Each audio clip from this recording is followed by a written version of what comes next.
Is this still rolling? Yeah. Do you want it to be? Or? Yeah, Okay. I want it to be because I think this is very helpful information that people need to know about. I'm Dr. Mark Connelly. I'm a practicing general dentist in St. John's, Michigan for over 40 years now. Fluoride is a natural occurring element. In fact, scientists found that fluoride in the water helped to reduce cavities by working backwards in populations of Native American Indians, I believe, that had no decay. As they worked back, they found a direct association with the amount of naturally occurring fluoride in their drinking water and no tooth decay.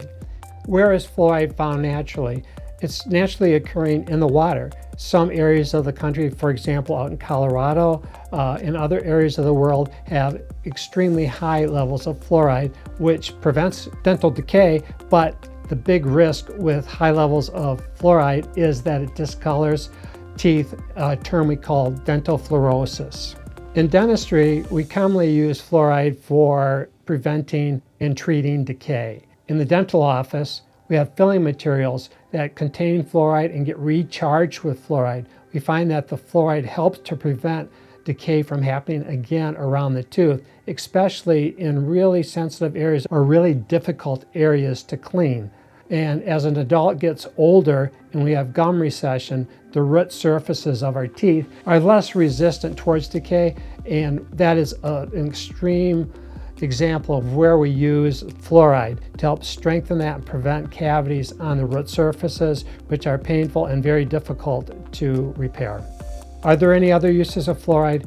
Normally, fluoride is in the form of hydrofluoric acid, which gets added to community water supplies. We also use that real strong hydrofluoric acid to etch our porcelain materials so that they bond to the teeth.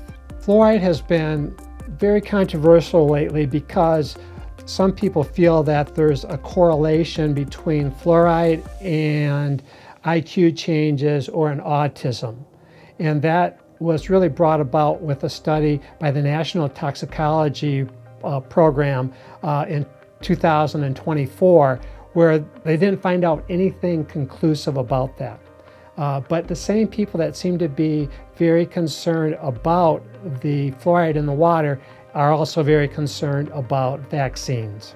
And I think now that we have Robert Kennedy as Health and Human Services Secretary, he is pretty ambivalent about adding fluoride and vaccines. So I think this is even causing more of an interest in fluoridated water.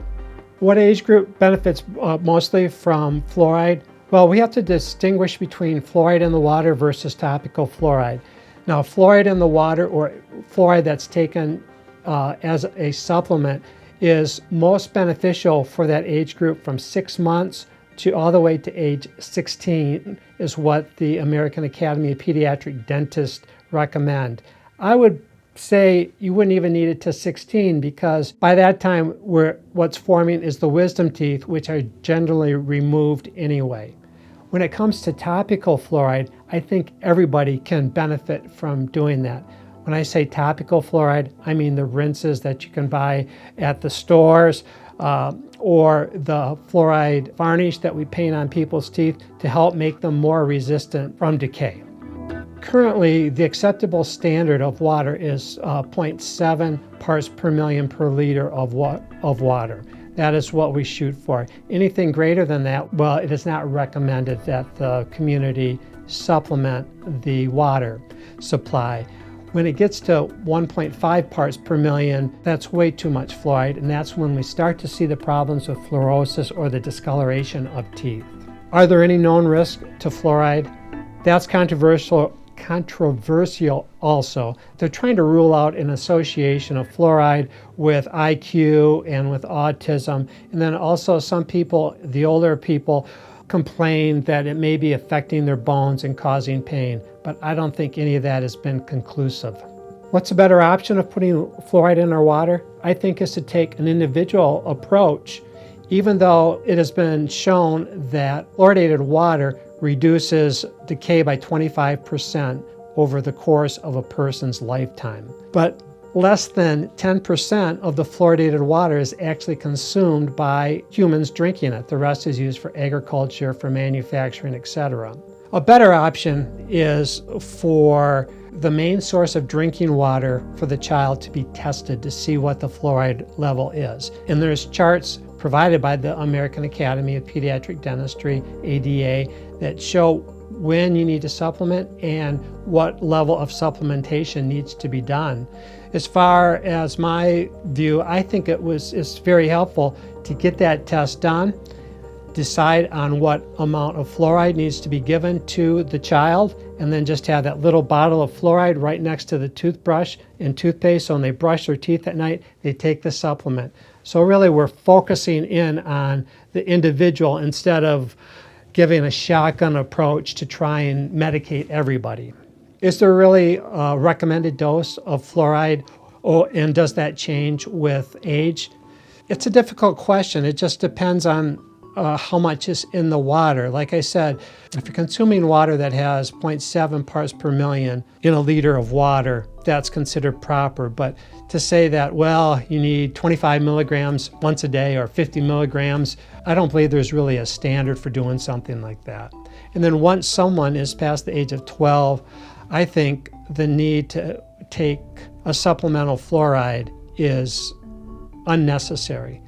But that's when we come into the fact where the topical fluorides are very, very effective, and I highly encourage people to use that. The fluoride helps it to remineralize after you get done brushing and flossing, to use a mouth rinse, and the fluoride varnish that we use on teeth when you get your teeth cleaned, that really impregnates the tooth with a very solid, basically a cavity shield that helps prevent decay in there. And one of the differences now between when fluoride first started coming out as a community water supplementation, in Grand Rapids, Michigan in 1945 was the first city in the United States to do that, is the fact that we didn't have all these toothpaste, we didn't have all these fluoride varnishes or mouth rinses, and that makes a huge difference. My personal take on fluoride is that it's a very valuable adjunct to dental health care. From 6 months to 12 or 16 is very, very important in reducing decay. And I also believe that it's very helpful in preventing decay and in treating decay in topical forms as someone ages 12 until death. I think fluoride is very helpful to use. One of the things that I think is very interesting about the whole fluoride situation that I don't see addressed anywhere else is that fluoride was the canary in the coal mine, and by that I mean it was showing us the hazards of the sugars and carbohydrates in our diet. And instead of working towards better nutrition for children, we've got more and more sugary drinks, more and more refined sugar.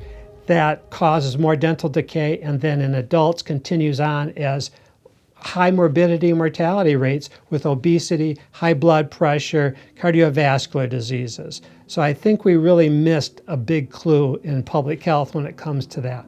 And is it still rolling? Yeah. Do you want it to be? Or? Yeah, Okay. I want it to be, because I think this is very helpful information that people need to know about, in the fact that because of the high cost of treating dental decay, the government decided to have a commission. This is in the 1970s or so, about caries. Caries is dental cavities. On that commission was also the sugar industry. And the sugar industry had basically the same playbook as like the cigarette industry. So you want to get these people hooked on sugar, and you want to find a way so that people can consume your product, consume your sugar without the adverse risk. And therefore, they were really urging the fluoridation of water, and also trying to find a vaccine to prevent cavities. So there is a real political, economic reason why some of this stuff is going on. A good question is, so how much water do we really need to drink to make sure we're getting the optimum amount of fluoride in our system to have strong, healthy teeth? I've never seen any information that tells you how much water you need to drink. And then where is the source of the water? Is it coming from the community water supply out of the water faucet? Is it coming from a well? Is it coming from bottled water, and you never know how much fluoride is in bottled water? So we just don't know. And that is another reason why I think it's better to provide a supplement where a known amount of fluoride that is in a very effective therapeutic dose for strong teeth is a better way to go than fluoridating a community water supply. My name is Dr. Mark Connelly, practicing general dentistry for over 40 years. Today we're discussing fluoride.